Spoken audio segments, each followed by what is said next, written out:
Hi, I'm Emily. My dying father gasped 3 words that shattered my world forever: "You're not mine."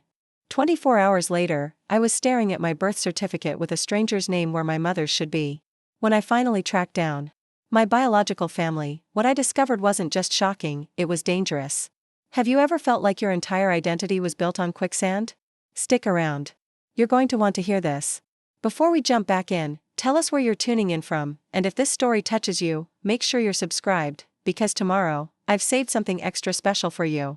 The hospital room smelled like antiseptic and endings. I stood by the window, watching rain streak down the glass while the machines beeped a countdown I wasn't ready for. Dad had been slipping away for weeks, but doctors said tonight was likely it. Pancreatic cancer doesn't negotiate with hope. Behind me, his breathing had grown shallow, each inhale a little victory.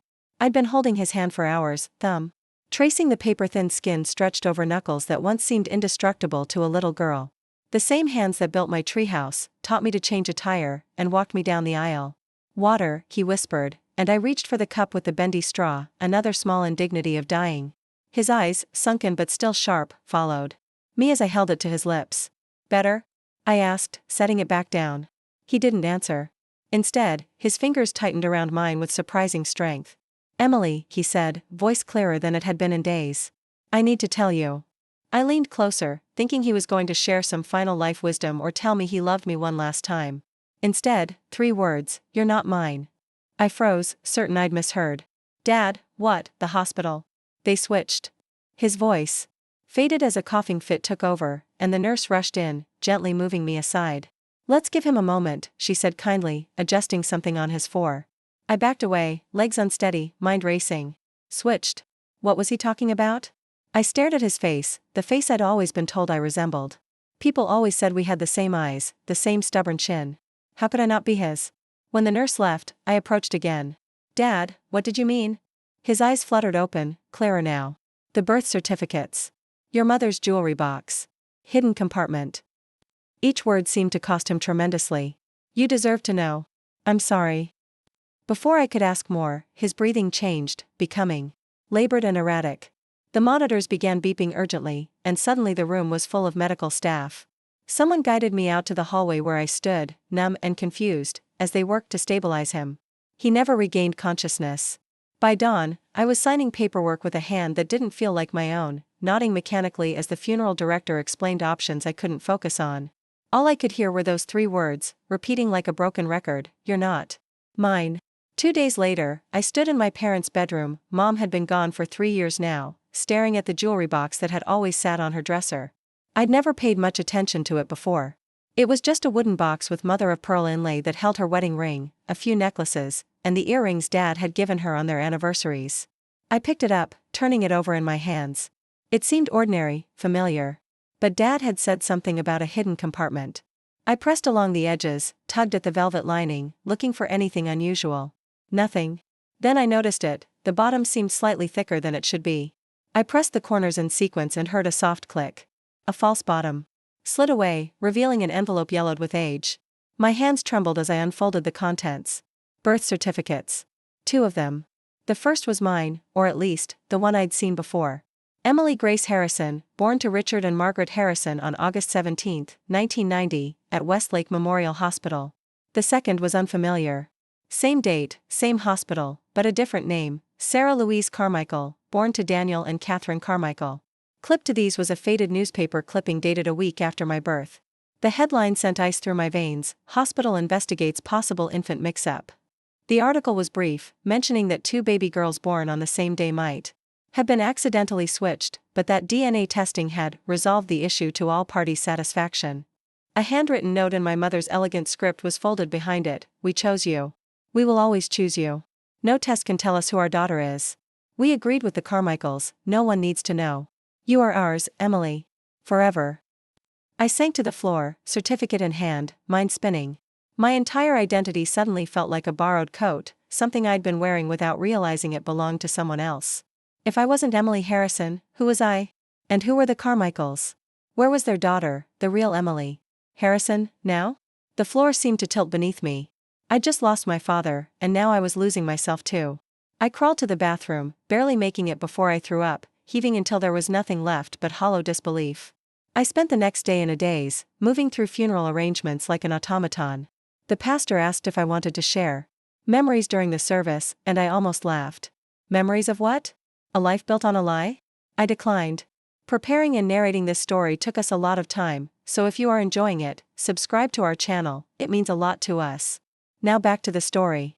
At the wake, distant relatives commented on how much I looked like Dad around the eyes, and each time I felt a stab of betrayal. Had they known? Had everyone known except me?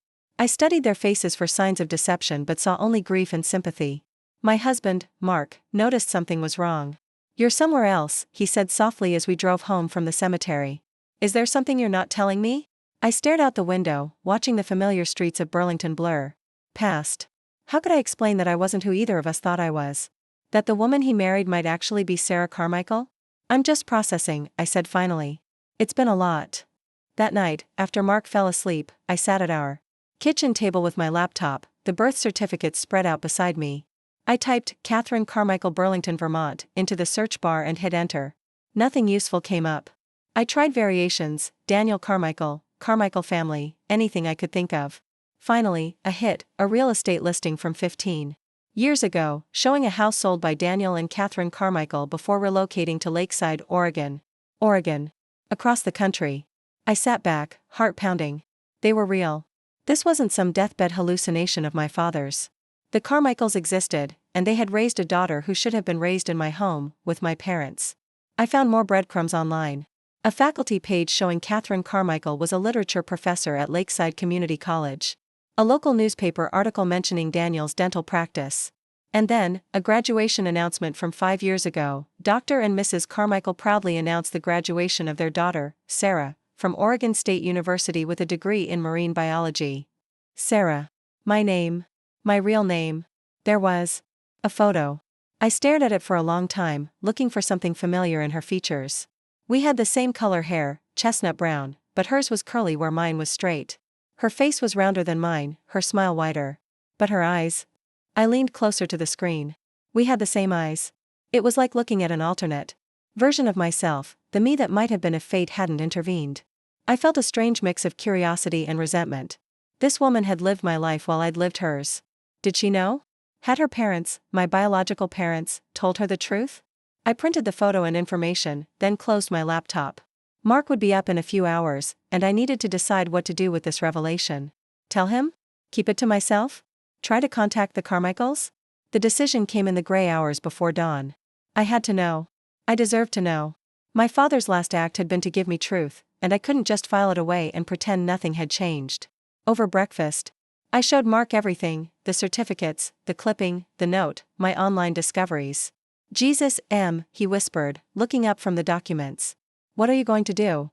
"I'm going to find them," I said, the words feeling right as soon as they left my mouth. "I need to know who I really am." He reached across the table and took my hand. "You know who you are? You're Emily, my wife, Richard and Margaret's daughter. This doesn't change that." But it did. It changed everything. "I need to do this," I said. "I'm going to Oregon." Mark wanted to come with me, but someone needed to stay behind to handle the estate matters and keep things running at the veterinary clinic where we both worked. After some discussion, we agreed I'd go alone, just for a few days, just to make contact, nothing more. "Promise me you'll be careful," he said as he dropped me at the airport 3 days later. "We don't know anything about these people." I kissed him goodbye, promising to call every night.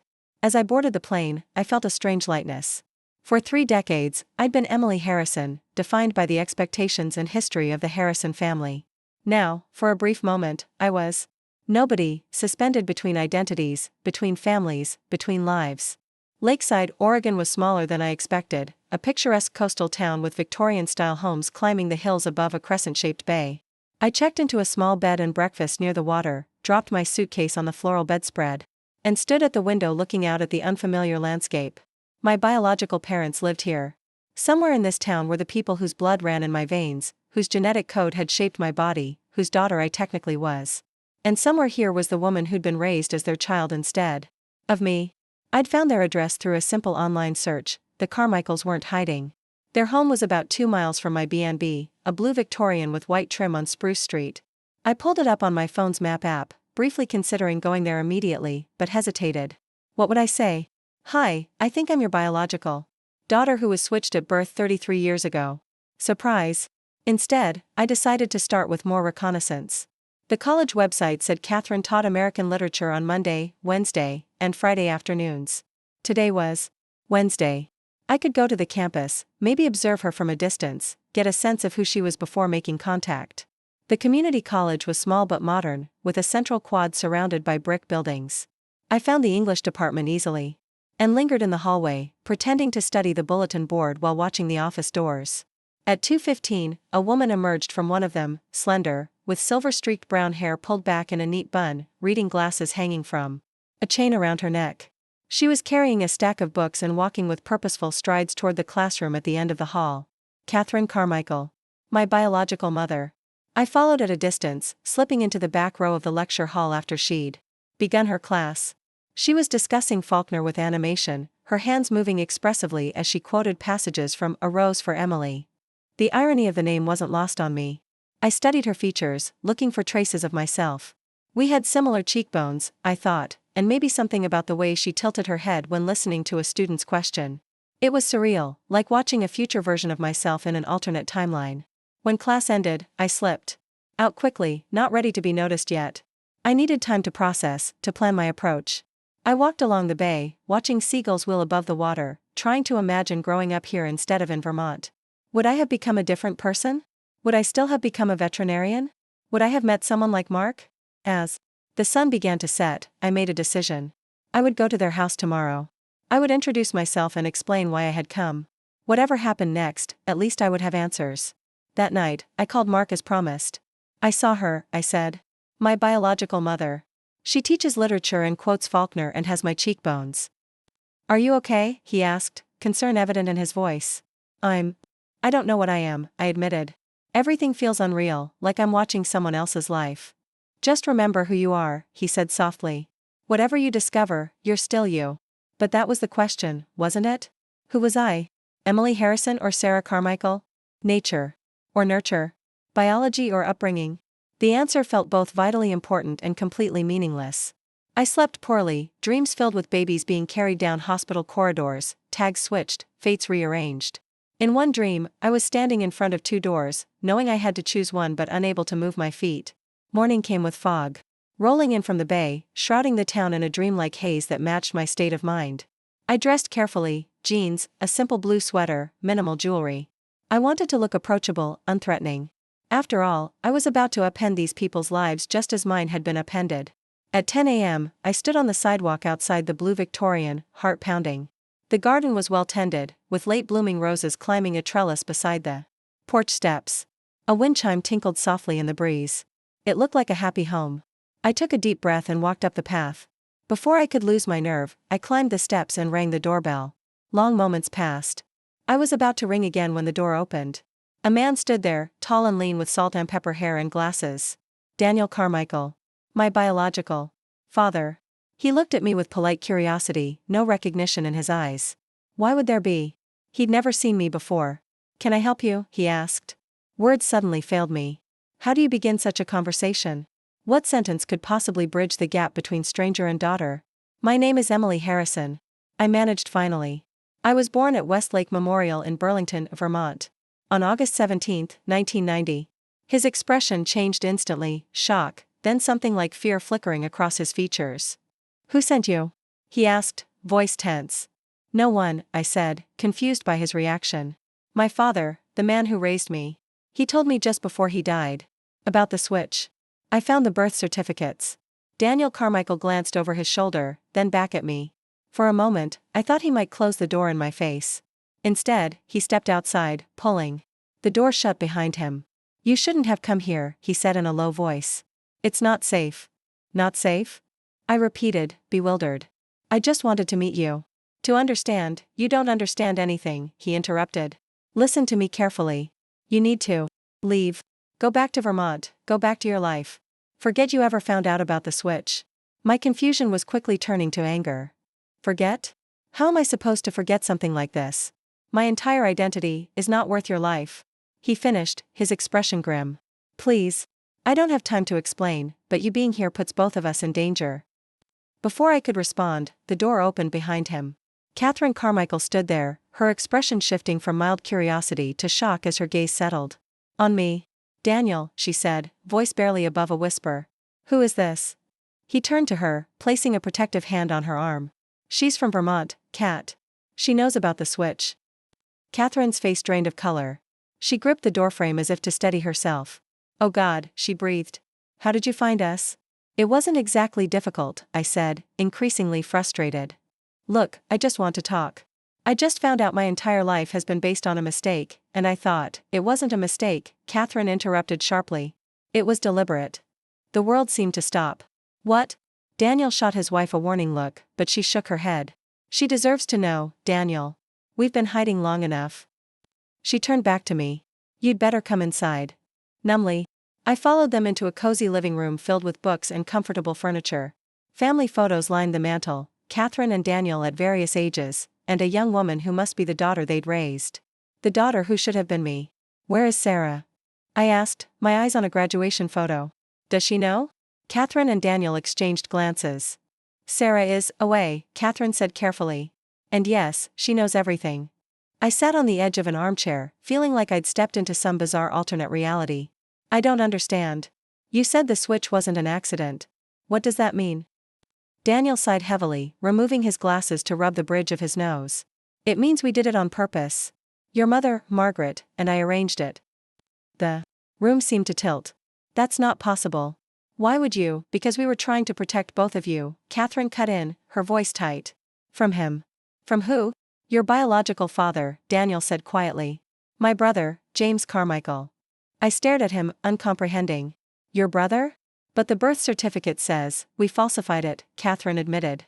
To protect Sarah, you, from the truth. James and I, we were married briefly. It was a mistake from the beginning. He was charming at first, but then controlling. Manipulative. When I tried to leave him, he became dangerous. She rolled up her sleeve, revealing a jagged scar along her forearm. This was his parting gift when I finally escaped. I was already pregnant by then. I met Daniel a few months later, and he helped me hide, gave me a new identity. We thought we were safe. Daniel picked up the thread. But James found us just before the babies were born. He threatened Catherine, said he'd take the baby as soon as it was born, that she'd never see her child again. We were desperate. So you switched babies? I asked incredulously. How is that even possible? Margaret Harrison was my nurse, Catherine explained. She'd been helping me through the pregnancy, knew everything about James. When both of you were born on the same day, she suggested the switch. Her daughter would be safe with us, out of James's reach, and you would be safe with them, with a father who wouldn't. Her voice broke. Who wouldn't what? Daniel answered, his voice flat. Who wouldn't use you as a pawn to control Catherine? Who wouldn't hurt you to get back at her? James Carmichael is a dangerous man, Emily. The kind who believes if he can't have something, no one can. I sat back, trying to absorb this bombshell. So my real father, my biological father, is some violent criminal? Not a criminal. Exactly, Daniel said grimly. Just a man who's never faced consequences for his actions. He has money, connections. The kind of man who always gets what he wants. And where is he now? Catherine and Daniel exchanged another look. We don't know, Catherine admitted. We've been careful all these years, moving periodically, changing small details about our lives. But we always feared he might find us. That's why you shouldn't be here, Emily. If James is watching us, if he somehow connects you to us. This is insane, I said, standing up. You're telling me my whole life has been a lie because you were running from some abusive ex? And now I might be in danger just for knowing the truth? My voice rose with each question, anger and disbelief warring within me. We did what we thought was best, Daniel said quietly. For both of you. I stopped suddenly as a new thought struck me. Wait. Where exactly is Sarah right now? The real Sarah, your daughter. The silence that followed was deafening. Catherine looked away, eyes filling with tears. Daniel's expression hardened. Sarah discovered the truth when she was 25, he said finally. She found the original birth certificates, just like you did. She was angry, confused. She decided to find her biological parents. My parents, I said automatically. Yes. But she also wanted to meet James, her biological father. We tried to warn her, but she wouldn't listen. She went looking for him about 3 years ago. A cold feeling settled in my stomach. And? Catherine's voice was barely audible. We haven't heard from her since. The implications hit me like a physical blow. Are you saying he? We don't know, Daniel said, his voice strained. The police investigated, but there was no evidence of foul play. James denied ever meeting her. Without proof. I sank back into the chair, mind racing. This was far beyond what I'd expected to discover. Not just a hospital mix-up, but a deliberate swap to protect children from a potentially dangerous man. And now Sarah, the woman who'd lived my life, was missing. Possibly dead. I need to see a picture of him, I said suddenly. James. I need to know what he looks like. Catherine hesitated, then rose and went to a desk in the corner. She unlocked a drawer and removed a small box. From it, she extracted a faded photograph and handed it to me wordlessly. The man in the photo was handsome in a sharp, predatory way. Dark hair, intense eyes, a smile that didn't reach them. He had Sarah's chin. When was this taken? About 15 years ago, Daniel said. It's the most recent image we have. I stared at the photo, trying to reconcile the ordinary-looking man with the monster they described. And you're sure he's responsible for Sarah's disappearance? We're not sure of anything, Catherine said, taking the photo back and returning it to its hiding place. But we know James. If he found out about the switch, if he realized Sarah was actually our daughter. She didn't finish the sentence. She didn't need to. I stood again, needing to move, to process. I don't know what to do with any of this. I admitted. I came here looking for answers about who I am, and instead I found this. You should go home, Daniel said firmly. Go back to Vermont, to your life there. It's the safest thing. And just forget I ever knew? Pretend none of this is real? Yes, he said without hesitation. That's exactly what you should do. I looked at Catherine, this woman who was technically my mother but was a complete stranger to me. Is that what you want too? For me? To just disappear again? Her eyes filled with tears. What I want, she said softly, is for you to be safe. I've spent 33 years wondering about you, hoping the Harrisons were giving you the life you deserved. I won't pretend I haven't thought about finding you, seeing the woman you've become. But not at the cost of putting you in danger. The sincerity in her voice was undeniable. Whatever else was true, she genuinely believed I was at risk simply by being connected to them. I need time to think, I said finally. This is a lot. Of course, Daniel nodded. But please, be careful. Don't tell anyone why you're really here. Don't use credit cards if you can avoid it. And don't stay too long. As I turned to leave, Catherine stepped forward suddenly and pressed something into my hand, a small, smooth stone, dark blue with flecks of gold. Sarah used to collect these on the beach, she said quietly. I thought, maybe you'd want something of hers. Of the life that might have been yours. I closed my fingers around the stone, oddly touched by the gesture. Thank you. Back. At my B&B, I sat on the bed, turning the stone over and over in my hand, mind spinning with everything I'd learned. My phone buzzed, a text from Mark asking how it went. I stared at the screen, unsure how to even begin explaining. Still processing, I wrote back. We'll call later. I flopped back on the bed, staring at the ceiling. The Carmichael story seemed incredible, like something from a movie, not real life. Part of me wondered if they were paranoid, or even lying for some reason I couldn't fathom. But the fear in their eyes had seemed genuine.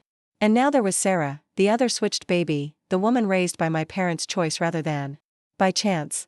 Missing for 3 years. What had happened to her? Had she really found James Carmichael? Had he harmed her? I pulled out my phone again and typed, James Carmichael Vermont, into the search bar. Too many results, none that seemed to match the man in the photo. I tried adding more specific terms, business, criminal record, anything I could think of. A hit, Carmichael Industries expands New England operations. I clicked on the article from a business journal. There he was, older than in the photo Catherine had shown me, but unmistakable. James Carmichael, CEO of Carmichael Industries, a development company specializing in luxury resorts. The article mentioned his vision for transforming underutilized coastal properties and his company's recent acquisition of land along the Vermont-New Hampshire border. I kept digging, finding more articles about his business dealings, charitable contributions, appearances at society events. On the surface, he looked like a successful businessman, not a dangerous stalker with a vendetta. But surface appearances could be deceiving. I searched for any connection between him and Sarah but found nothing. No mentions of a missing woman. No news about an investigation. It was as if she had simply vanished. On impulse, I searched for Richard Harrison James Carmichael, looking for any connection between my adoptive father and my biological one. Nothing came up. Had they really never crossed paths? Or had Dad known more than he'd let on?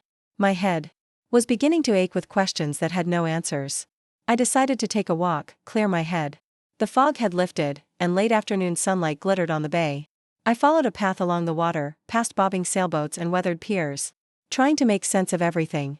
If the Carmichaels were telling the truth, I had been protected my entire life without knowing it. My parents, Richard and Margaret, had taken me in to save me from a man they believed would harm me. They had raised me as their own, never letting on that I wasn't their biological child. It was an act of tremendous love. But it was also a lie. A lie that had denied me the truth about my origins, my genetic heritage, my medical history. A lie that had potentially put Sarah in danger when she discovered the truth and went looking for answers. The same answers I was seeking now. I stopped at a bench overlooking the water and sat down, watching seagulls dive and swoop. What would Sarah have done in my position? What would I have done in hers? Were we similar in temperament, this woman and I, raised by different parents but sharing the same DNA? The sun was beginning to set when I made my decision. I couldn't simply walk away. I needed more answers, about Sarah, about James Carmichael, about the truth behind all of this. I owed it to myself, and maybe I even owed it to Sarah, to discover what had really happened. I pulled out my phone and booked my return flight for 3 days later instead of tomorrow. Then I texted Mark, staying a few more days. It's complicated. We'll explain everything when I get home. His reply came quickly, be safe. Love you. I tucked the phone away and stood, watching the last rays of sunlight dance across the water. Tomorrow, I would start digging deeper. Whatever dangers lurked in this story, whatever secrets remained hidden, I was going to uncover them all. What I didn't realize was that I wasn't the only one looking for answers. And some questions, once asked, can never be unasked. I woke to the sound of rain tapping against my window, the gray morning light filtering through the curtains. For a moment, I forgot where I was, this unfamiliar room with its floral wallpaper and antique furniture. Then it all came rushing back. The Carmichaels. The switch. Sarah's disappearance. James. My phone was blinking with a notification. A text from an unknown number, meet me at Harborside Coffee. 9 a.m. Come alone. I stared at the message, pulse quickening. Who was R? How had they gotten my number? Was this some kind of trap? I considered ignoring it, but curiosity won out. If someone here knew something about me, about Sarah, I needed to hear it. I'd be careful, meet in a public place, tell the barista I was expecting someone, sit near the exit. Harborside Coffee was busy with morning customers when I arrived at 8:55. I ordered a latte and chose a table with a clear view of both the entrance and the street outside. Every time the door opened, I tensed, wondering if the mysterious R would be someone I recognized somehow. At 9:10, a young woman entered, scanning the room with purpose. She was maybe a few years younger than me, with short blonde hair and intense eyes. When her gaze landed on me, recognition flickered across her face. She approached without hesitation.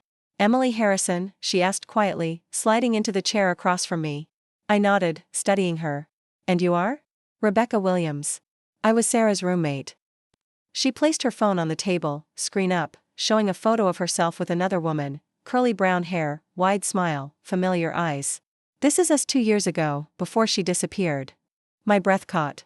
This was Sarah, the real Sarah Carmichael, the woman who should have grown up as Emily Harrison. Seeing her face, really seeing it, not just in a graduation announcement, sent a strange jolt through me. It was like looking at a version of myself that had taken a slightly different path. How did you find me? I asked. Rebecca glanced around before answering. I've been watching the Carmichaels' house. Ever since Sarah vanished, I've been trying to find answers. When I saw you yesterday, you look enough like her that I knew who you must be. So you know about the switch? She nodded. Sarah told me everything after she found out. She was shattered. Her whole identity, everything she thought she knew about herself, gone in an instant. I understood that feeling all too well. The Carmichaels said she went looking for her biological father. For James. Rebecca's expression darkened. Yes. Despite everyone warning her not to. She was determined, said she needed to know the whole truth. She took a sip of her coffee. That was the last time I saw her. She texted me once after that, said she'd made contact with him and was going to meet him. Then nothing. Did you go to the police? Of course. They investigated. But there was no evidence of foul play. James Carmichael is a respected businessman with a solid alibi. Without proof. She trailed off, frustration evident in her voice. So why contact me? What do you think I can do? Rebecca leaned forward. Sarah was smart. Methodical. She wouldn't have just vanished without a trace unless something happened to her. I think James Carmichael is responsible, but I can't prove it. You're connected to this whole situation. Maybe you can help. I felt a flare of irritation. I just found out about all of this 5 days ago. I barely understand what's happening. Myself. I know, she said, softening slightly. But you have access the rest of us don't. You're Richard and Margaret Harrison's daughter as far as anyone knows. If Sarah discovered something about your parents' involvement with James, something that made her a threat. The implication hung in the air between us. You think my parents were involved in her disappearance? I asked incredulously. I don't know, Rebecca admitted. But isn't it strange that your father chose to tell you about the switch only on his deathbed? Why keep it secret all these years unless there was something to hide? I wanted to defend my parents, to insist they would never be involved in anything sinister. But the truth was, I didn't know anymore. My entire childhood had been built on a carefully constructed fiction. What else might have been hidden beneath the surface of our seemingly normal family life? What exactly are you asking me to do? I asked finally. Help me investigate. Look through your parents' things for any connection to James Carmichael. And most importantly, don't trust anyone until we know the whole truth. I considered her words, turning the coffee cup slowly in my hands. I'll think about it, I said finally. But I'm not making any promises. Rebecca nodded, sliding a business card across the table. My number's on there. Call me if you find anything, or if you just want to talk. I know how disorienting this must be. After she left, I remained at the table, thoughts swirling. Was Rebecca telling the truth? Was she really Sarah's friend? Or was this some kind of setup? The Carmichaels had warned me not to trust anyone, but they'd also been hiding things from me. Everyone in this situation seemed to have secrets. I pulled out my phone and searched for Rebecca Williams, Lakeside, Oregon. A LinkedIn profile appeared, Rebecca Williams, marine biologist at the Lakeside Aquarium. The profile picture matched the woman I'd just met. That part of her story, at least, checked out. I stared out the window at the rain-slicked street, feeling adrift in a sea of uncertainty. The rational part of me said to go home, to return to my life in Vermont and leave this mystery behind. But another part, the part that had always needed to know the truth, to understand things fully, wouldn't let me walk away. I finished my coffee and headed out into the drizzle, decision made. I'd give myself these 3 days to dig deeper. If I found nothing conclusive, I'd go home and try to rebuild my sense of self around the fragments of truth I'd uncovered. My first step was to learn more about James Carmichael. The public library was only a few blocks away, a modern building, with large windows overlooking the bay. I found a quiet corner with a computer and began searching. James Carmichael had built his fortune in real estate development, starting with small properties in Vermont and expanding across New England. Articles described him as visionary and ruthless in equal measure. He had never remarried after his brief union with Catherine, though gossip columns occasionally linked him with various socialites. I dug deeper, looking for any hint of scandal or criminal behavior.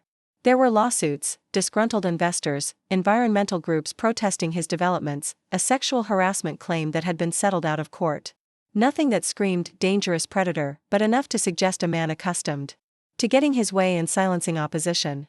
Then I found something interesting, a small news item from 8 years ago about a fire at one of his construction sites. An employee had died, and investigations suggested possible safety violations. The case had been settled quickly and quietly. The victim's name caught my eye, Michael Harrison. Harrison. My surname. Could it be a coincidence? I searched for more information about Michael Harrison but found little, just a brief obituary mentioning he was survived by a brother, Richard. My father. My hands froze over the keyboard. My father had lost his brother in an accident at James Carmichael's construction site. Was this the real connection? Not just the baby switch, but a personal vendetta against the man who might have been responsible for his brother's death? I printed the articles about the accident and James Carmichael's business dealings, then headed back to my B&B, mind racing with new questions. If Dad had blamed James for his brother's death, might he have agreed to the baby switch not just to protect an innocent child, but as a form of revenge? Taking away James's biological daughter, ensuring he would never know her? The idea was disturbing, suggesting layers of motivation I hadn't considered. I had always seen my parents as straightforward, honest people. Now I was questioning everything about them. Back in my room, I spread the articles across the bed, trying to piece together a timeline. The accident had occurred 8 years ago, long after the baby switch. So it couldn't have been the original motivation. But it might explain why Dad had finally decided to tell me the truth, perhaps guilt over using me as an unwitting pawn in a complex game of retribution. My phone rang, startling me. Mark's name flashed on the screen. Hey, I answered, trying to sound normal. How are things at home? Fine, he said, concern evident in his voice. More importantly, how are you? Your texts have been pretty cryptic. I hesitated, unsure how much to share. It's complicated. The Carmichaels told me some things that are hard to process. Like what? Like the fact that the switch wasn't an accident. It was deliberate. And the woman they raised, the real Emily Harrison, has been missing for 3 years. Silence stretched across the line. Jesus, Mark finally said. Are you sure they're telling the truth? This sounds like something from a thriller novel. I know. I'm still trying to figure it all out. I didn't mention Rebecca or my suspicions about Dad's possible vendetta. It felt too tenuous, too potentially damaging to share until I had more facts. Maybe you should come home, Mark suggested. This sounds like it's getting dangerous. I will soon, I promised. I just need a little more time to understand. What happened? After we hung up, I stared at the ceiling, feeling the weight of secrets pressing down on me. Who could I trust? The Carmichaels, who had hidden the truth for decades. Rebecca, a stranger with her own agenda? My parents, who had raised me with love but also with lies? I needed more information. Specifically, I needed to know more about Sarah's last movements before she disappeared. If she had indeed met with James Carmichael, what had happened? And why had no evidence ever surfaced? The next morning, I returned to the Carmichaels' house, determined to press for more details. This time, only Catherine was home, looking tired and wary as she let me in. I'm sorry about yesterday, she said, leading me to the kitchen where a kettle was boiling. It was a shock seeing you after all these years. I understand, I said, accepting the tea she offered. But I need to know more about Sarah. About what happened when she went looking for James. Catherine's hands trembled slightly as she sat across from me. There isn't much to tell. She found out about the switch, just as you did. She was angry. Confused. We tried to explain our reasons, but she felt betrayed. Did she contact the Harrisons? My parents? Catherine nodded. Briefly. Your mother had already passed away by then, but she spoke with Richard. He confirmed everything. And then she went looking for James. Yes. Despite our warnings. Catherine stared into her tea. She said she needed to hear his side of the story. That she couldn't move forward without understanding her real origins. And you never heard from her again? We received one text message. It said, meeting Jay tomorrow. Don't worry. That was it. She looked up, eyes glistening. The police investigated. They questioned James. He admitted she had contacted him but claimed she never showed up for their meeting. There was no evidence to suggest otherwise. I pulled out the articles I'd printed. Did you know about this? About Michael Harrison's death at James's construction site? Catherine took the printout, frowning. No, I didn't make the connection. Richard never mentioned having a brother named Michael. It might explain why my father agreed to the switch, I suggested. Maybe he already knew something about James, had some reason to distrust him. Perhaps, Catherine said slowly. But the switch happened decades before this accident. I know. But it might explain other things. I hesitated, then decided to ask directly. Do you think my father might have been involved in Sarah's disappearance? As some kind of revenge against James? Catherine's eyes widened. What? No. Richard Harrison was a good man. He would never. She trailed off, shaking her head vehemently. How can you be so sure? You said yourself you hadn't been in contact with them for years.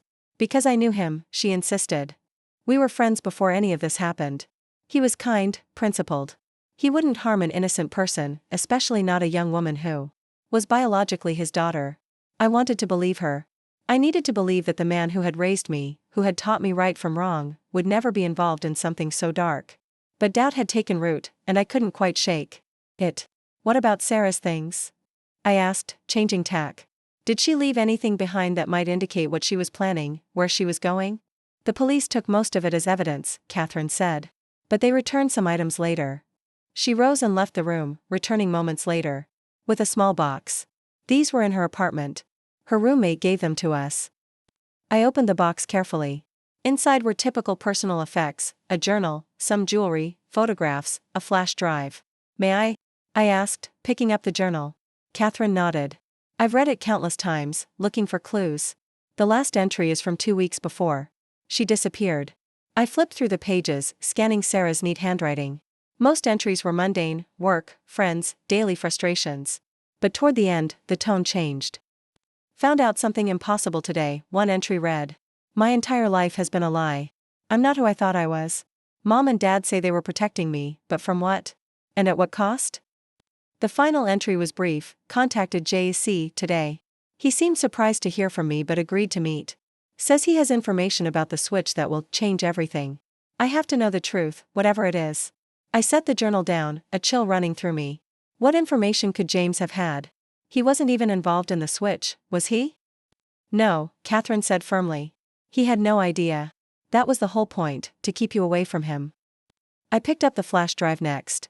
Have you looked at what's on this? Yes, but it's just photos, music, normal things. Nothing that seemed relevant. May I take this? I'd like to look through it myself. Catherine hesitated, then nodded. Just, please bring it back. It's one of the few things of hers we have left. I slipped the drive into my pocket, promising to return it. As I rose to leave, Catherine caught my arm gently. Emily, be careful. Whatever you're looking for, whatever you find. James Carmichael is dangerous. Not in ways that leave evidence, but in ways that destroy lives nonetheless. Her eyes held such genuine fear that I felt a shiver of apprehension. I promised. Back at my B&B, I plugged the flash drive into my laptop. As Catherine had said, most of it contained ordinary files, photos of Sarah with friends, music playlists, documents from her marine biology studies. Nothing that screamed clue. But then I noticed a folder labeled simply JC. Inside was a single document, a scanned newspaper article from 33 years ago, before either Sarah or I were born. The headline read, "Local woman dies in boating accident." The article described how a young woman named Elizabeth Williams had drowned when a boat captained by James Carmichael had capsized during a storm. James had survived, along with another passenger, Catherine Taylor, Elizabeth's roommate. The article noted that James and Catherine had married 6 months after the accident. I stared at the article, blood rushing in my ears. Catherine had never mentioned this. She'd said her marriage to James had been a mistake from the beginning, but she hadn't explained how they'd met or why she'd married him in the first place. And the victim's name, Elizabeth Williams. Williams, like Rebecca. Could there be a connection? I grabbed my phone and called Rebecca's number. I need to ask you something, I said when she answered. Was Elizabeth Williams related to you? Silence. Then, she was my aunt. How did you know that? I found an article on Sarah's flash drive about Elizabeth's death in a boating accident with James and Catherine Carmichael. Rebecca's voice hardened. So you know? Know what? Why would Sarah have this article? Because I gave it to her, Rebecca said simply. When she told me who her parents were, who she really was, I showed her the truth about James Carmichael. He killed my aunt, Emily. It wasn't an accident. And then he married her roommate, your biological mother. My mind raced, trying to fit this new piece into the puzzle. You think he deliberately capsized the boat? Why? Insurance money. Control over Catherine. Does it matter? The point is, he's gotten away with it for decades. Just like he's gotten away with whatever happened to Sarah.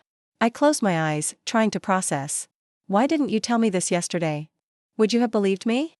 A stranger telling you your biological father is a murderer? I needed you to find it yourself, to see the evidence. She had a point. So what now? What does this have to do with Sarah's disappearance? Sarah was going to confront him. She had found more evidence, financial records showing he'd taken out a massive insurance policy on Elizabeth just weeks before this accident. She was going to go to the police. And you think he found out and silenced her? I know he did, I just can't prove it. Rebecca's voice was tight with barely controlled emotion. And now you're here, asking questions, stirring things up again. You need to be careful, Emily. Very careful. After we hung up, I sat on the edge of the bed, trying to make sense of everything. If Rebecca and Sarah were right, James Carmichael had murdered Elizabeth Williams decades ago. Had Sarah threatened to expose him? Was that why she had disappeared? And where did my parents fit into all of this? Had they known about Elizabeth's death? Was that the real reason they had agreed to the switch, not just to protect a baby from an abusive father, but to hide her from a potential murderer? I needed to talk to Daniel Carmichael again, to confront him about the boating accident. But when I called their house, there was no answer. I decided to drive over. The blue Victorian looked somehow ominous now, its charming facade concealing dark secrets. I knocked, but no one came to the door. Their car was gone from the driveway. As I turned to leave, I noticed a slip of paper tucked into the doorframe. I pulled it out and unfolded it. We had to leave, the note read in hurried handwriting. Not safe anymore. Don't try to find us. Go home, Emily. Before it's too late. I stared at the note, heart pounding. They'd fled. Why? What had happened? Since I'd left Catherine that morning? I was so absorbed in the note that I didn't hear the car approaching until it stopped at the curb. A sleek black sedan with tinted windows. The back door opened, and a man stepped out, tall, distinguished, with silver threading through his dark hair. Older than in the photographs I'd seen, but unmistakable. James Carmichael. My biological father. "Hello, Emily," he said, his voice smooth and controlled. "I think it's time we had a talk, don't you?" My first instinct was to run. But where would I go? This man, this stranger who shared my DNA, stood between me and my rental car, his expression unreadable behind expensive sunglasses. The street was quiet, no witnesses in sight. The Carmichaels were gone. I was alone. "I don't have anything to say to you," I managed, taking a step back toward the porch. James smiled, a practiced gesture that didn't reach his eyes. "I think you do. You've been asking quite a lot of questions about me. It seems only fair I get to ask a few of my own." He gestured to the car. "Please. I'm not going to hurt you. I just want to talk." Why should I believe that? After what happened to Sarah? Something flickered across his face, surprise, perhaps, or irritation quickly masked. So Catherine and Daniel have been filling your head with their paranoid fantasies. All the more reason for us to clear the air." He removed his sunglasses, meeting my gaze directly. "I had nothing to do with Sarah's disappearance. In fact, I've been looking for her myself." His eyes, my eyes, held steady. Either he was telling the truth or he was an exceptional liar. I couldn't tell which. "We can talk right here," I said, not moving toward the car. He sighed, glancing around the quiet street. "Very well. But perhaps not on their doorstep? There's a park at the end of the block. Public. Open. You'll feel safer." I hesitated, then nodded. Better than getting into his car, at least. I followed him at a distance, phone clutched in my hand, ready to call for help if needed. The small park overlooked the bay, nearly deserted on this gray afternoon. James chose a bench with a clear view of the water and sat, gesturing for me to join him. I perched on the far end, maintaining as much distance as possible. "So," he began, "you've discovered you're my daughter. That must have been quite a shock." "I'm not your daughter," I said automatically. "Biology doesn't make a family." He smiled slightly. "Fair enough. Richard Harrison raised you. But surely you must have questions about your origins? About me?" I did, of course. 1,000 questions swirled in my mind. But I couldn't forget Rebecca's words, Catherine's warnings. This man might be dangerous. I needed to be careful. "Did you know?" I asked finally. "About the switch?" He shook his head. "Not until Sarah contacted me 3 years ago. She showed up at my office in Burlington with birth certificates and a wild story about babies being swapped at birth. I thought she was running some kind of scam at first." He paused, expression softening. "But then I saw her face. She had Catherine's cheekbones, my mother's eyes. The resemblance was undeniable. And what happened then? We talked.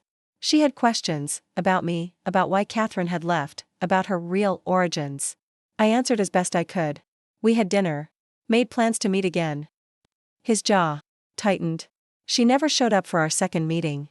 I called, texted. Nothing. When the police started asking questions, I told them everything I knew, which wasn't much. They seemed satisfied I had nothing to do with her disappearance." His account matched what the Carmichaels had told me, but from a completely different perspective. It was impossible to know who was telling the truth. "The Carmichaels seem to think you're dangerous," I said carefully. "That Catherine left because you were abusive." James laughed, a short, harsh sound. "Of course they'd say that. It's easier than admitting the truth." "Which is?" He turned to face me fully. "Catherine left because she couldn't handle the guilt. After Elizabeth's death, she was unstable. Paranoid. She convinced herself I had somehow caused the accident. That I was going to harm her next. Nothing I said could change her mind. She left in the middle of the night, no explanation, just gone. I spent years looking for her, worried sick, only to discover she'd built a new life with Daniel, her therapist, by the way, which raises some ethical questions, doesn't it?" I processed this alternate version of events, trying to reconcile it with what I'd been told. "And Elizabeth Williams? Rebecca Williams claims you took out an insurance policy on her just before the accident." His expression darkened. "Rebecca Williams has been causing trouble for years. She's obsessed with a tragedy that happened before she was even born. Yes, there was an insurance policy. Elizabeth and I were business partners. We had policies on each other, standard practice. Her death was investigated thoroughly and ruled accidental. End of story." He sounded convincing. "But then, I imagine successful manipulators always did." "Why are you in Lakeside?" I asked. How did you find me? I have interests all along the coast. When one of my employees mentioned seeing Catherine and Daniel loading suitcases into their car early this morning, I got curious. They've been running from me for decades, always one step ahead. I thought I might finally get some answers about why they took my daughter and disappeared. He smiled thinly. Instead, I found you. They said they left because it wasn't safe anymore. Typical paranoia, he dismissed with a wave. They've convinced themselves I'm some kind of monster. Easier than facing the truth about Catherine's mental health issues, I suppose. I studied him, this stranger with whom I shared DNA.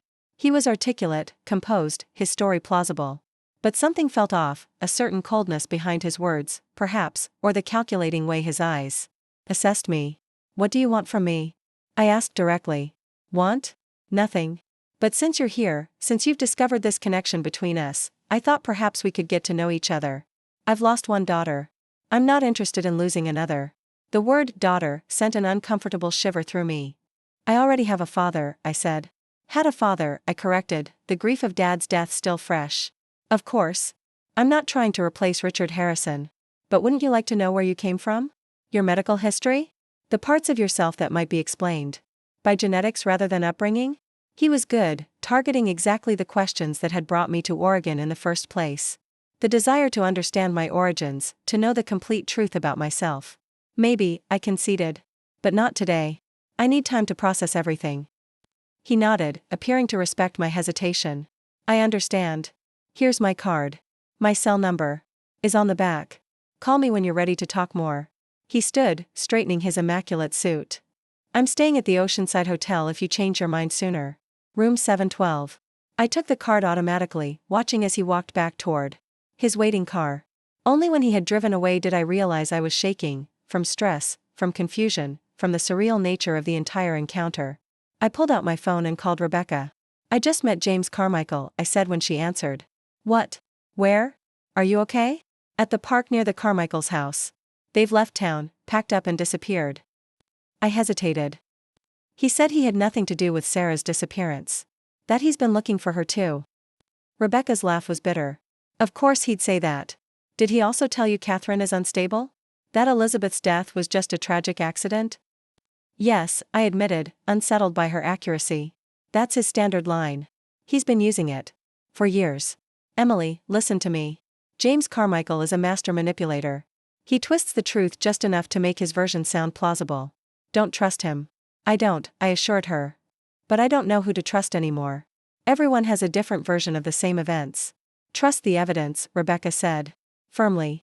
Sarah found something concrete, something about the insurance policy that proved it wasn't standard, that proved premeditation.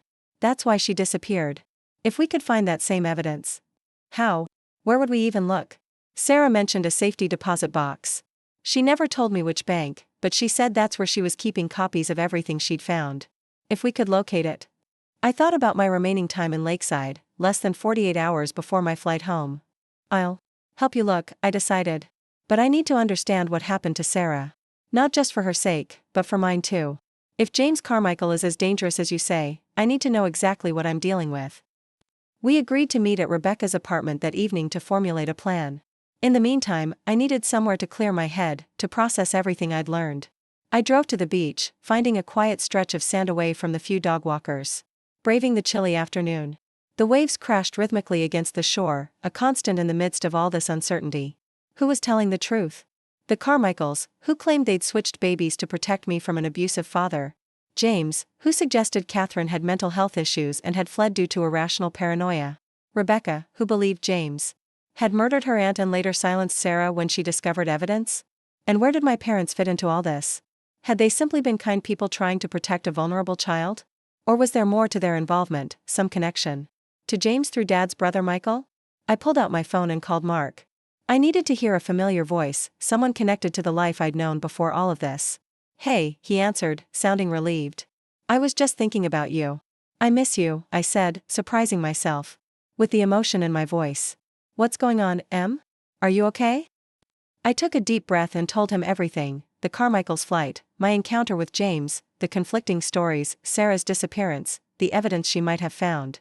As I spoke, the tangled web of deception and fear seemed even more complex than before. Jesus, Mark breathed when I finished. This is way beyond a simple hospital mix-up. Are you sure you should be involved in this? It sounds dangerous. I don't think I have a choice anymore, I said, watching the waves roll in. I'm already involved. If James Carmichael is who Rebecca says he is, I need to know. And if Sarah disappeared because she found evidence against him, then you could be putting yourself in the same danger, Mark finished. Emily, please. Be careful. Don't meet with this James guy alone again. And maybe consider coming home sooner? We can figure this out from here, from a safe distance. I will be careful, I promised. But I need to see this through. I'll be home day after tomorrow, and hopefully I'll have some answers by then. After we hung up, I sat watching the ocean for a while longer, trying to center myself. Whatever. The truth was, I needed to approach it with a clear head and open eyes. No more blindly accepting anyone's version of events. Rebecca's apartment was in a modern building near the aquarium where she worked. The space was small but tidy, with large windows overlooking the bay and shelves lined with books about marine life. She had laid out everything she knew about Sarah's disappearance on her dining table, a makeshift investigation board with printouts, notes, and photographs. This is everything, she said, gesturing to the materials. Sarah's movements. Before she disappeared, the people she spoke to, the research she was doing. I scanned the documents, impressed by Rebecca's thoroughness.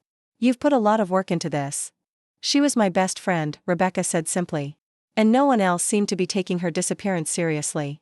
The police treated it like she'd just decided to start a new life somewhere. They didn't understand what she'd uncovered. Which was what, exactly? Rebecca pointed to a printout of an insurance policy. This is what Sarah found in old records. The policy James took out on Elizabeth was for $5 million. In 1988. That's an enormous sum. And it was taken out just 3 weeks before this accident. That's not standard business practice, that's premeditation. I studied the document. The amount certainly seemed suspicious. But this isn't proof he caused the accident. No. But Sarah said she'd found a witness, someone who saw James arguing with Elizabeth the day before the boating trip. Someone who heard him threaten her. Rebecca's expression was grim. She was going to interview them the day after she met with James. She never got the chance. Do you know who this witness was? Rebecca shook her head. She was being careful, said the fewer people who knew, the safer everyone would be. But she did mention it was someone who worked at the marina back then. I thought about this. That was over 30 years ago. Even if we could identify this person, would they still remember what they saw? Would they be willing to talk? I don't know. But it's the strongest lead we have. Rebecca pulled out a map of Burlington, Vermont. The accident happened here, at Lake Champlain. The marina is still in operation, though under different management now. I stared at the map, an idea forming. I could go there.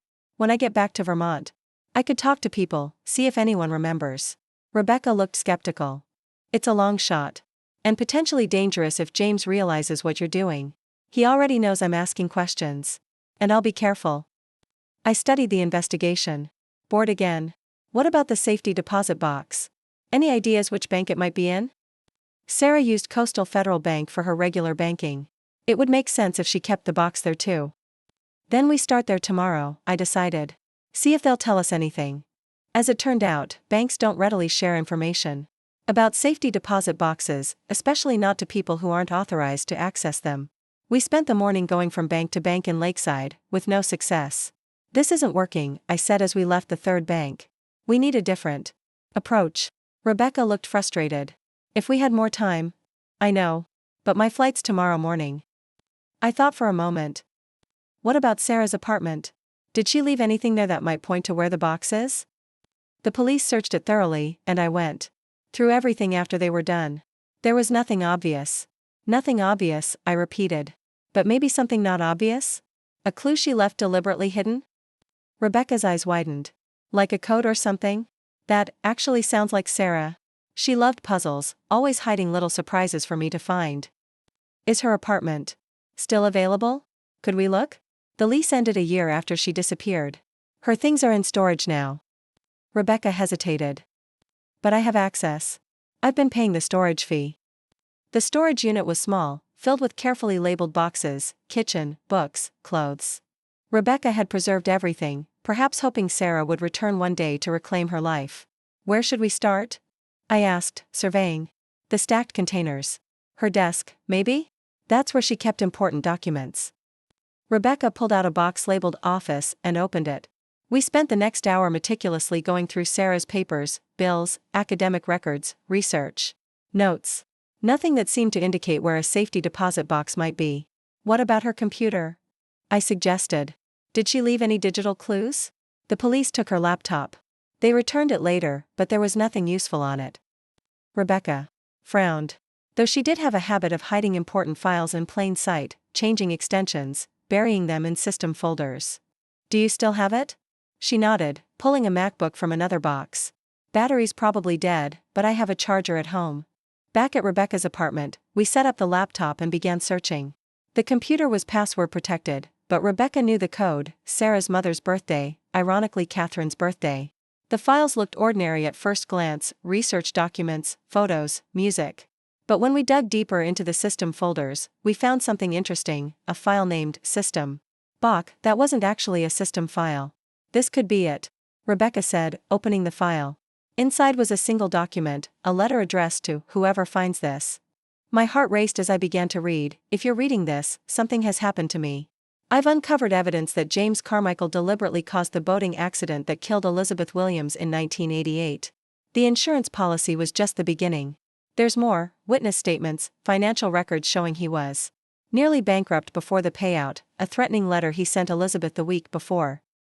I've secured the original documents in a safety deposit box at First Maritime Bank in Burlington, Vermont. Box number 422. The key is hidden in the place where secrets have always been kept, beneath the false bottom of my mother's jewelry box. I looked up, meeting Rebecca's wide eyes. Burlington. The box is in Vermont, not here. The key in Catherine's jewelry box, Rebecca whispered. The same box where they kept the birth certificates. The Carmichaels took it with them when they fled, I realized. They have the key. But we know where the box is now. And banks have procedures for accessing boxes when keys are lost. I nodded slowly, mind racing. I'm going back to Vermont tomorrow anyway. I could try to access it. It won't be easy without the key, Rebecca warned. You'd need proof of Sarah's identity, maybe a court order. Or, I said slowly, I could ask the one person who might be able to help. The one person who knew Sarah was looking into James's past and might know why the evidence matters. Who? My father's lawyer. The one who handled his estate. If Dad knew about all of this, about Sarah, about James, about the evidence, he might have left instructions. Rebecca looked doubtful. That's a lot of gifts. I know. But it's worth trying. I looked back at the letter. Sarah was willing to risk everything to expose the truth. I owe it to her, and to myself, to finish what she started. That night, I packed my things and prepared for an early flight. Rebecca had copied all her research for me, and I'd saved Sarah's letter to a secure cloud drive. The pieces were coming together, but the picture they formed was increasingly disturbing. If James had killed Elizabeth Williams for insurance money, if he had somehow been involved in Sarah's disappearance, then he was indeed dangerous. And now he knew who I was, where I lived, that I was asking questions. I called Mark one more time before bed. I'll be home tomorrow, I told him. But things might get complicated. What do you mean? I found something, evidence Sarah collected before she disappeared. It's in a safety deposit box in Burlington. I'm going to try to access it. Emily. His voice was heavy with concern. I know it sounds crazy. But I need to know the truth, Mark. About all of it, the switch, my parents' involvement, what happened to Sarah. I can't just walk away now. After a long pause, he sighed. Okay. But I'm picking you up at the airport, and we're doing this together. Whatever this is. His support meant more than I could express. I love you, I said simply. Love you too. Stay safe until tomorrow. I hung up and walked to the window, looking out at the moonlight glinting off the bay. Somewhere out there were the Carmichaels, running from a past that had finally caught up with them. Somewhere, perhaps, was Sarah, or the answer to what had happened to her. And here was I, caught in the middle of a decades-old web of secrets and lies. As I turned back to my room, my phone buzzed with a text from an unknown number. I hope you've considered my offer. I'd very much like to get to know my daughter. Breakfast tomorrow before your flight? JC, I stared at the message, a chill running through me. How did he know I was leaving tomorrow? Had he been watching me? Following me? I left the text unanswered and double-checked the locks on my door and windows. As I slipped into bed, I placed my phone and car keys on the nightstand, ready for a quick departure if needed. Sleep came fitfully, my dreams filled with chasing shadows and Sarah's face looking back at me from dark water. When I woke to my alarm at 5 a.m., I felt no more rested than when I'd lain down. I showered quickly and carried my suitcase to the car, the early morning fog wrapping around me like a cloak. The street was deserted, the world still sleeping. As I placed my bag in the trunk, a voice spoke from behind me. "Good morning, Emily." I whirled around to find James Carmichael standing there, immaculate in a dark suit despite the early hour. "I thought we might have that talk after all," he said, his smile not reaching his eyes. "Before you take what doesn't belong to you back to Vermont." "I'm just going to the airport," I said, fighting to keep my voice steady. "I don't have anything that belongs to you." James stepped closer, his expensive cologne cutting through the morning mist. "No? Not even information about a certain safety deposit box? Not even theories about insurance policies and accidents from 30 years ago?" My blood ran cold. He knew. Somehow, he knew everything. "I don't know what you're talking about." The lie sounded hollow even to my own ears. He smiled, that same practiced, empty smile. "I think you do. The same thing Sarah was investigating before she so unfortunately disappeared." He gestured to his car, idling at the curb with the driver visible behind the wheel. "Let's discuss this somewhere more private." Every instinct screamed danger. If I got into that car, I might never come out again. "I have a flight to catch," I said, edging toward my driver's side door. "Change it." His voice hardened, the facade of civility slipping. "This isn't a request, Emily." "My husband is expecting me," I countered, fingers closing around my keys. "He knows where I am, who I'm with. If I don't call him in the next hour, he'll contact the police." James's expression didn't change, but something shifted in his eyes, a calculation, perhaps. "You're making this unnecessarily complicated." "Am I? Or are you the one complicating things by threatening me in a public street?" I glanced meaningfully at a neighbor's window where lights had just come on. He followed my gaze, jaw tightening imperceptibly. "I'm not threatening you. I'm trying to protect you from making the same mistake Sarah did, involving yourself in matters you don't understand." "What happened to Sarah?" I asked directly, seizing the opening. "If you had nothing to do with her disappearance, why are you so concerned about what I might find in that safety deposit box?" For a split second, genuine emotion flashed across his face, anger, perhaps, or frustration. Then the mask slipped back into place. Sarah was misguided. She had theories based on incomplete information. I tried to explain the truth to her, but she wouldn't listen. "And what is the truth?" He glanced at his watch. "Not something to be discussed in a driveway at 5:30 in the morning. Come with me. 1 hour of your time. Then you're free to leave." "No." The word came out stronger than I expected. "Whatever you have to say, you can say it right here." His eyes narrowed. "You're being very unwise, Emily. I'm offering you a chance to understand, to hear my side before you jump to conclusions that could have serious consequences for everyone involved." The implied threat hung in the air between us. I took a deep breath, decision made. "Send me an email. I'll read it on the plane." Before he could respond, I unlocked my car, slid inside, and locked the doors in one fluid motion. James stood there, expression darkening as I started the engine. For a terrifying moment, I thought he might try to block me from leaving, but he stepped back, watching coldly as I pulled away from the curb. In my rearview mirror, I saw him speaking into a phone, eyes still fixed on my retreating car. My hands shook on the steering wheel. I'd justified a man who might be responsible for 2 deaths. A man who was, by blood at least, my father. I drove straight to the airport, constantly checking to see if I was being followed. The rental car return was mercifully quick, and I hurried through security with my heart still pounding in my chest. Only when I was seated at the gate, surrounded by other travelers, did I finally allow myself to breathe. My phone buzzed. A text from Rebecca. "Did you get away okay? No sign of JC?" I texted back, "At airport now. He was waiting at my car this morning. Knows about the box." Her reply was immediate, "Not safe. Be careful. Text when you land."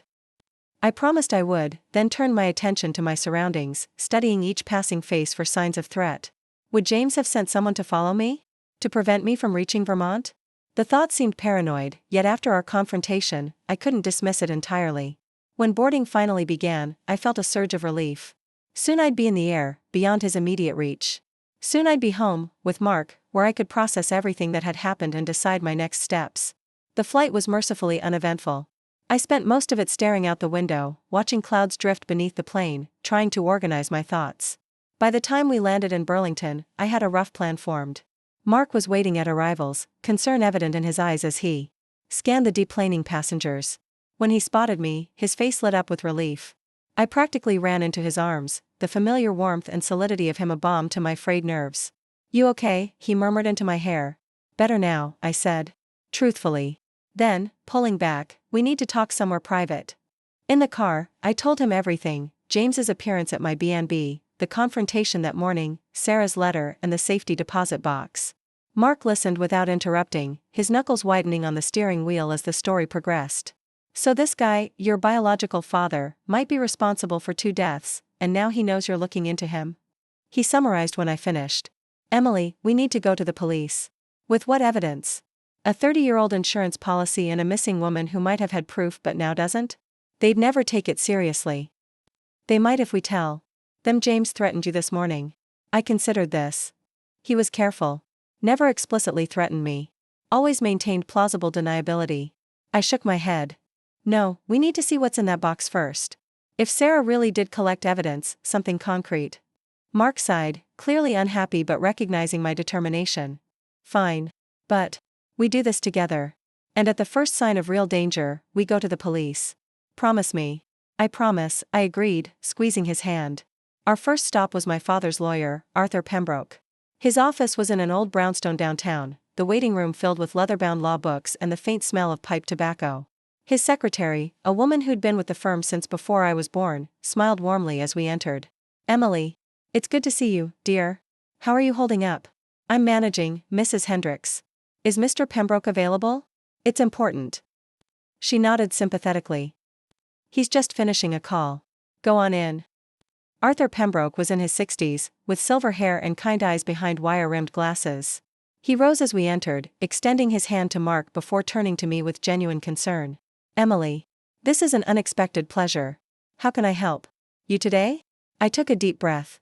It's about my father. And about James Carmichael. If I'd hoped for a reaction, I wasn't disappointed. Arthur's expression shifted from welcoming to guarded in an instant. I see, he said carefully, gesturing. For us to sit. And what exactly about Mr. Carmichael interests you? I know about the baby switch, I said directly. I know James is my biological father.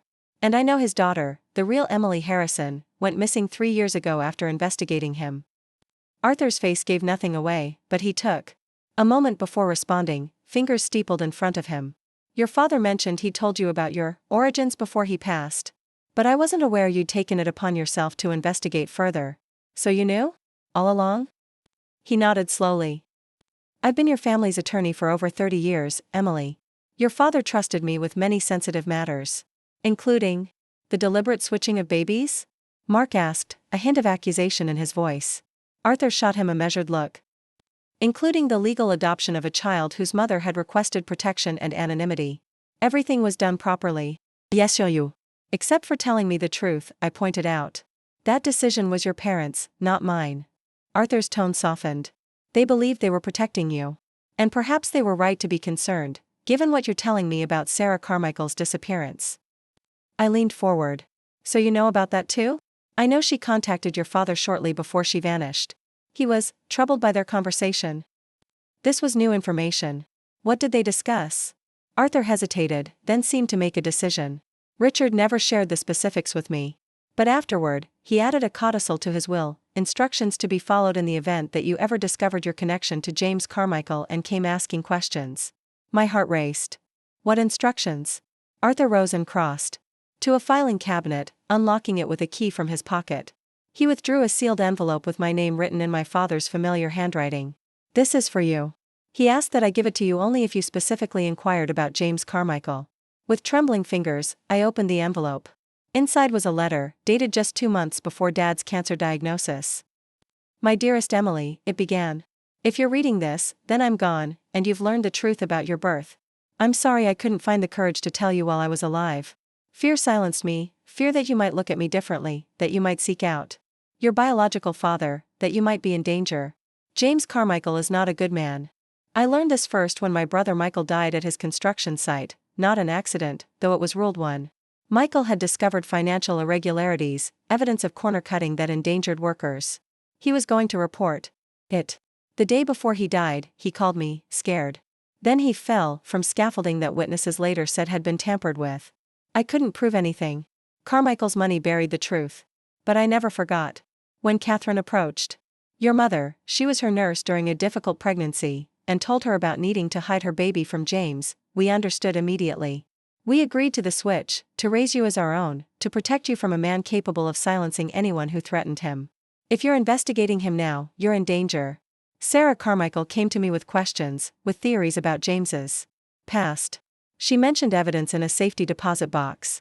3 weeks later, she vanished. In my desk at home, in the hidden compartment of the bottom right drawer, you'll find a key. It opens box 422 at First Maritime Bank.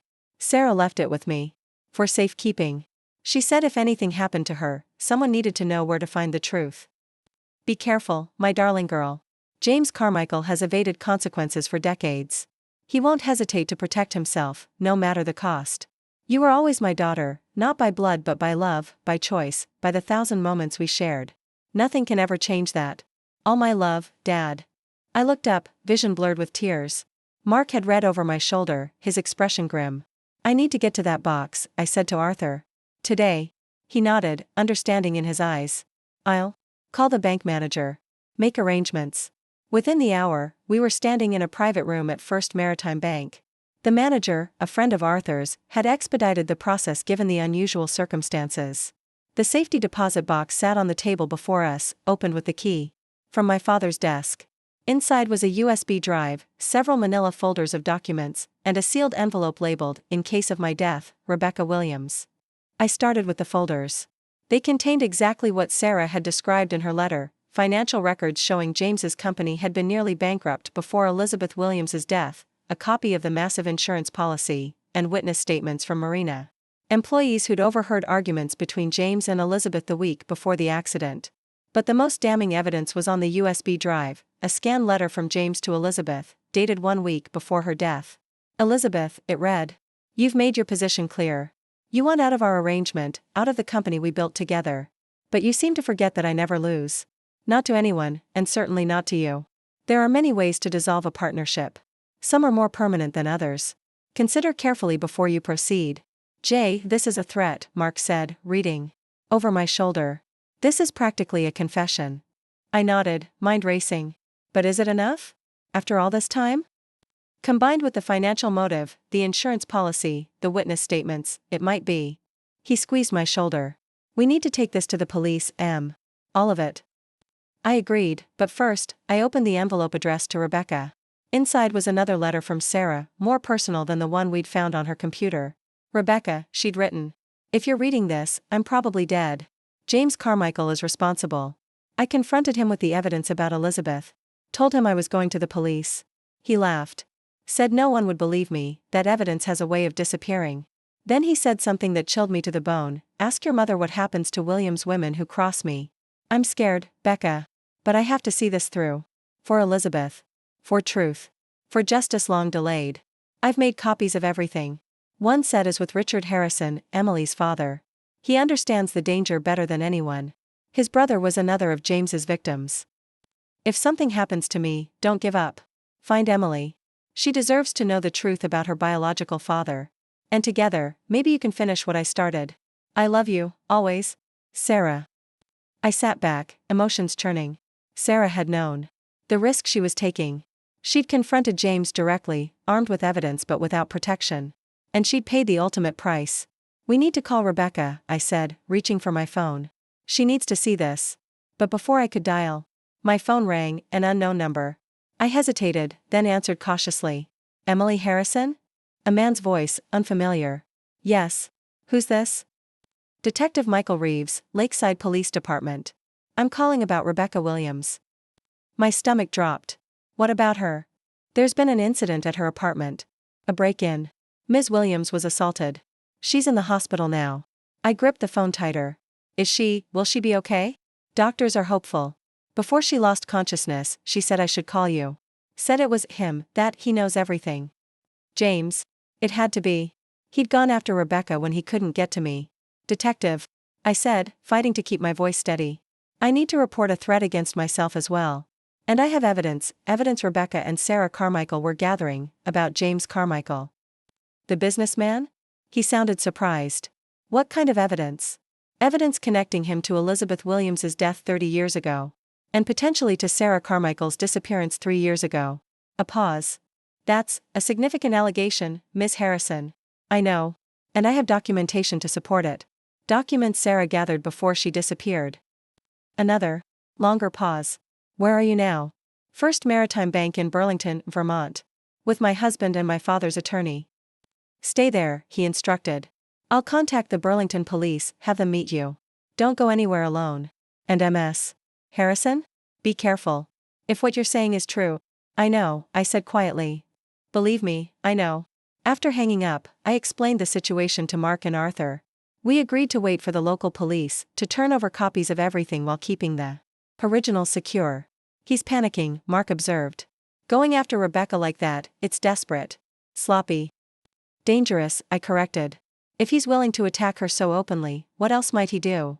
Arthur looked grave. You should consider protective custody, Emily. At least until this is resolved. I nodded, the full weight of the situation settling over me. This wasn't just about discovering my origins anymore. It wasn't even about solving Sarah's disappearance. It was about finally bringing a dangerous man to justice, a man who had evaded consequences for decades. A man who happened to be my biological father. 2 Burlington police officers arrived within 30 minutes. They took preliminary statements and arranged for us to come to the station to make formal reports.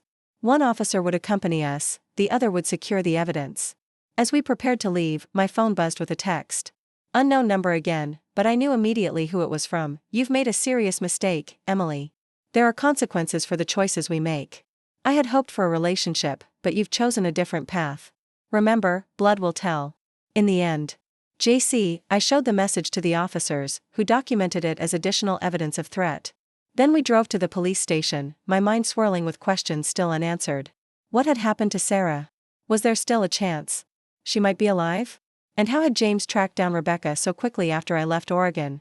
At the station, I gave a complete statement, everything from Dad's deathbed revelation to my confrontation with James that morning. Detective Reeves called in from Lakeside, confirming Rebecca's condition, stable but still unconscious, and the details of the break-in. We're treating this as attempted murder, he told me gravely. Her apartment was ransacked. Whoever did this was looking for something. Sarah's research, I said. Everything Rebecca had gathered about James. Most likely. We've put out an APB for James Carmichael, but he's not at his hotel. His private jet filed a flight plan this morning, back to Vermont. My blood ran cold. He's coming here? Now? Appears so. Which is why we're arranging protection for you and your husband until we can locate and question him. Protection. The word should have been reassuring, but it only underscored the danger. James Carmichael was coming, the man who had likely killed his business partner for insurance money, silenced Sarah when she uncovered the truth, and attacked Rebecca to cover his tracks. And he was coming for me next. The next 24 hours passed in a blur of police statements, evidence documentation, and mounting anxiety. Mark and I were installed in a hotel under police protection, advised not to return home until James was located and the threat neutralized. I called the animal hospital where we both worked, explaining vaguely that we were dealing with a family emergency. Colleagues agreed to cover our shifts, asked no questions beyond expressing concern and support. News came from Oregon, Rebecca had regained consciousness. Her description of her attacker matched James's driver, not James himself. Smart, maintaining plausible deniability while still sending a clear message. The police in Burlington coordinated with authorities in Lakeside. A warrant was issued for James's arrest on suspicion of assault and attempted murder. His jet had indeed landed in Burlington, but he hadn't been aboard, another misdirection. He could be anywhere. I lay awake that night in the unfamiliar hotel bed, Mark's arm protectively around me, thinking about Sarah. Had she experienced this same fear in her final days? This same sense of being hunted? I hoped she'd been braver.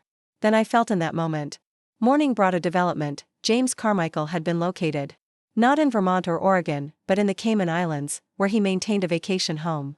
Local authorities, working with American law enforcement, had placed him under surveillance while extradition details were arranged. Is it over? I asked the detective who'd called with the update. Is he going to be brought to justice? We're building the case, he assured me. The evidence you provided about Elizabeth Williams's death gives us leverage. And if we can connect him to Sarah's disappearance. If, I repeated. We still don't know what happened to her. No. But we're reopening the investigation with new eyes. Sometimes that's all it takes. After the call ended, I sat by the hotel window, looking out at the familiar streets of Burlington.